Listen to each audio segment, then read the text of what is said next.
So, it should be me because I am someone who believes that the Conservative Party needs to renew. And the Conservative Party means more to me than just a job. It's my family. I've been a member since 2005. I've done everything. Been an area officer, an assembly member, deputy chairman, and I met my husband. He was my deputy chairman. So the party means something. It's very visceral, the love that I have for the Conservative Party, and understanding that it is not just something that people use to be an MP or become a prime minister. We are custodians of a tradition that is hundreds of years old, and we need to make sure that we hand something back to the next generation. And I think every candidate has a different pitch, but mine is very much of the view that we are at an existential crisis. I always thought 1997 was the worst election results we'd ever have. We have 25% fewer MPs, and we need to make sure that this party exists in 5 years' time, but not just exists, that is healthier, stronger, and able to form a government. We have unprecedented threats from Reform, Lib Dems, Labour, and now Greens. All of these people sit in Parliament in a way that they never did in the 80s and 90s, or even the early 2000s. It's existential. And understanding that in order for us to look like a government in waiting, we can't look like the last government that we were, is key. And that is why my campaign is focused around renewal rather than around me. You've sort of touched on this already, saying that you get it. Do you think the party that you love gets it too? Does it understand what's just happened to it and why it happened? I think a lot of people understand it, but I wouldn't even say that I know exactly what went wrong. If you speak to different people, you will hear different critiques. Oh, we were too left-wing, or we were too right-wing, or too centrist. And so everybody sees, it's like that poem about the elephant, the six blind men of Hindustan. Everybody's feeling a little bit and saying, oh, it was the leg or it's the tail. But actually, we need to bring all of that together. I don't think any one individual gets it. And that's why Renewal 2030 is about mass membership, mass movement, getting the intelligence from the entire body politic of Conservative Party membership, rather than just the MPs or just the most dedicated hardcore activists and so on. We have more talent in our party than the other parties, but we don't use it. And that's one of the reasons why we started failing. We became, in my view, more managerial, and we stopped talking about values, and it was all policy, micro-policy, tweaks here, or we'll raise the housing targets a little bit, or we'll cut income tax by 1p, or just little things that didn't tell a story about who we were and what we are about. And that is why people vote for you. I remember knocking on doors, and you'd hear people say, I voted Conservative all my life, so I'm not going to change now, but I'm really disappointed. They had a tribal loyalty. It wasn't because of a policy offer or a manifesto offer. They thought that we were for people like them. And this is where the problem with Reform has come from. We, I'm afraid, signalled that we were not for people like them. And that moment, in my view, started when we took the whip off Lee Anderson, which is something which I was very much against. Before it even happened, I had messaged the chief whip. I said, let's not do this. I don't think that I think this sanction is too much. I know people are calling for it. But while we thought we were carrying out internal party management, a lot of Reform voters looked and thought, they don't like people like me. They don't want people who have these views, so we're going to go elsewhere. That, for me, was what lit the touch paper for Reform in a very big way. And we paid a huge price for that. So we've got to make sure that we look at all of the things that happened. It wasn't just one thing. It was little things like that were building a picture, building a story, and get into our minds how we can do better and renew for the future. There is a balance to be struck, isn't there, between practicality, managerial, and values? Yes. And that's a difficult equation to get right. How will you do that? It is a very difficult equation to get right, and it's particularly difficult in government, where sometimes you're on a road and you can see that the landscape is changing, but it's very hard to get off the road that you're on without looking like you're going around in circles or having a U-turn. This is one of the very few benefits of opposition. Labour has just won a landslide majority. It's double, in fact more than double, the majority that we had with Boris Johnson. And everyone knows that we are not going to be implementing any policies. A lot of people are not even paying attention to us. They want us to go away. This is the optimal time for us to start looking into ourselves about what does being a Conservative for the 2020s and really for the 2030s look like. That's why the campaign isn't just called Renewal, but Renewal 2030. Keir Starmer actually talks about national renewal, but he doesn't explain it. We need to say what the 2030s should be. I thought that the 2020s were going to be the roaring 20s. We just won that majority in 2019, and what could go wrong? I was turning 40. It's going to be amazing. 2 months later, it was COVID, maybe 3 months. 2 years later, the Prime Minister was gone, and then now we've got a Labour government for the rest of the decade. And that just goes to show how difficult things are in this new era. Very hard to manage. We'll come to Labour, but you've already brought up reform. Is it reform you think we need to get closer to, or reform voters? Definitely reform voters. We should not treat reform differently from any other party. We wouldn't invite Keir Starmer to come and join our party because he's got loads of voters, so why doesn't he come in? We wouldn't do that with Ed Davey. We shouldn't do that with the leader of any party, and that includes reform. But of course we want Labour voters to come to us. Of course we want Lib Dem voters to come to us. And of course we want reform voters to come to us. And the way to do that is by being the very best version of ourselves. It's not about copying their policies. You don't win market share by copying someone else's product. You have to innovate. You have to do something that is genuinely new and beneficial. It is the democracy is a free market. It's competition. We are Conservatives. What we need to do is compete, not copy. How will the party change its structures, its operations, its functions under your leadership? So this is one of the things that I think could be very exciting. And I'm not going to pretend I have all the answers. But there is a unique opportunity for us to turn our party into a mass membership organisation that is fit for the future.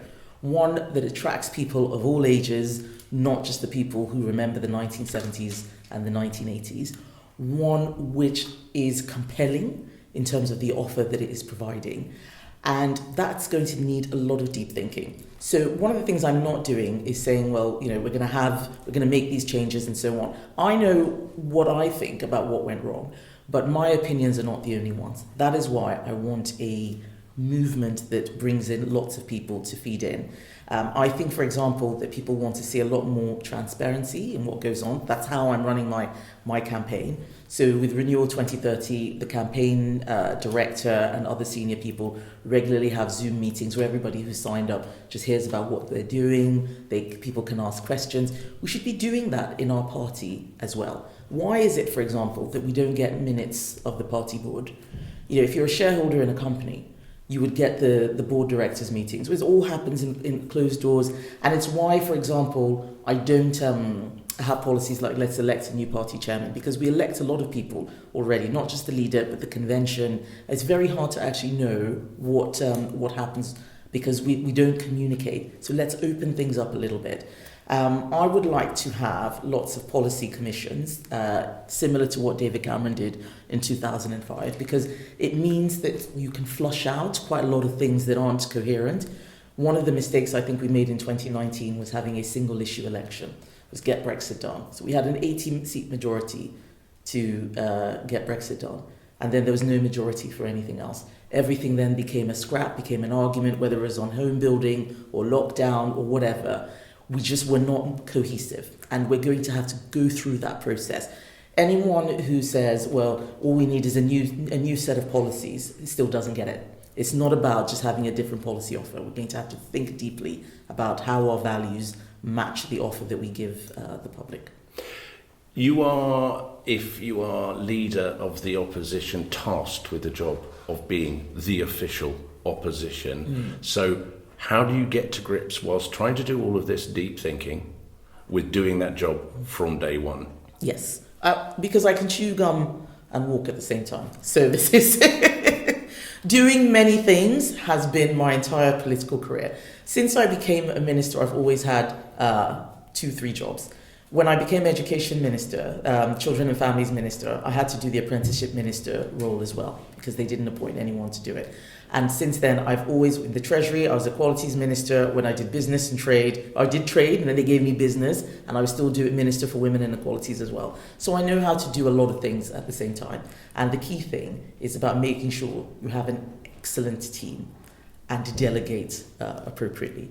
Yes, there's going to be an internal party policy review if I do win, but there's also going to be a second track of just being a good opposition. We can do both things at the same time, but it is about who you pick, and it's not going to be a Kemi leadership with all her best friends.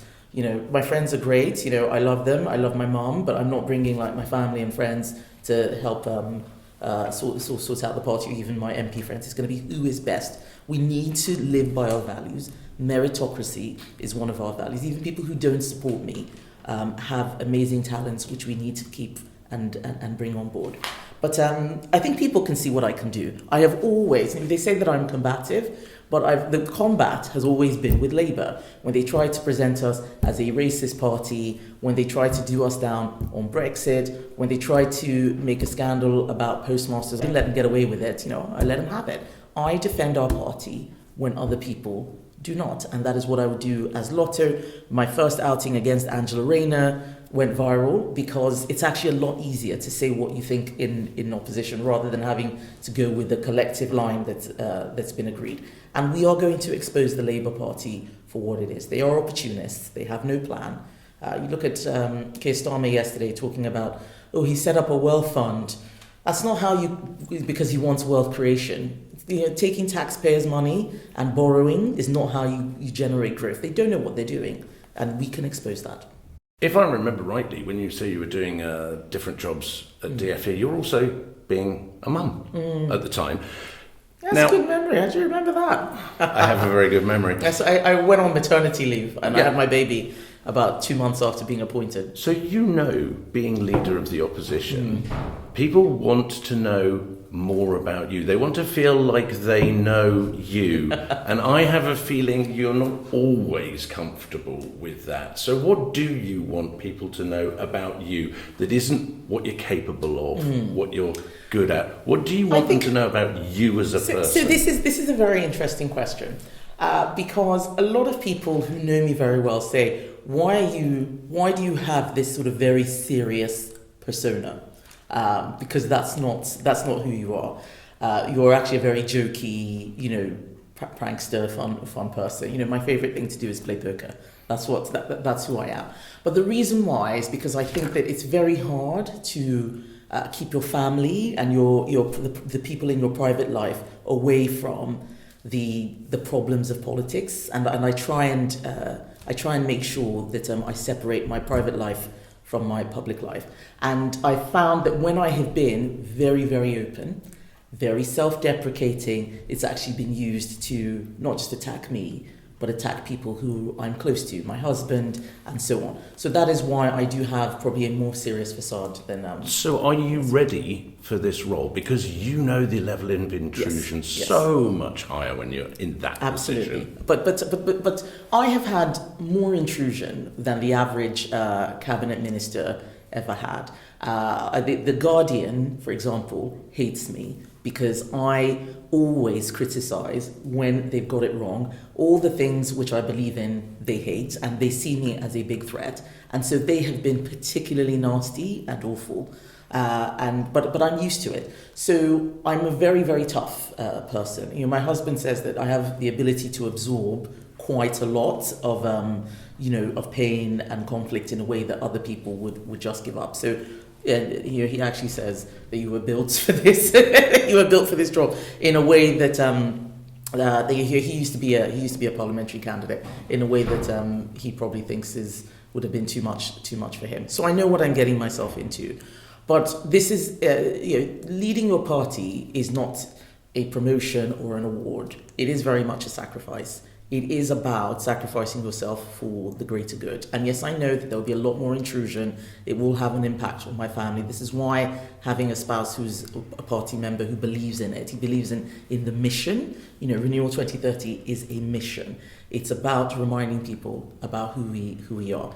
And so the bit of myself that people probably don't see is the fun side. I'm all about having fun.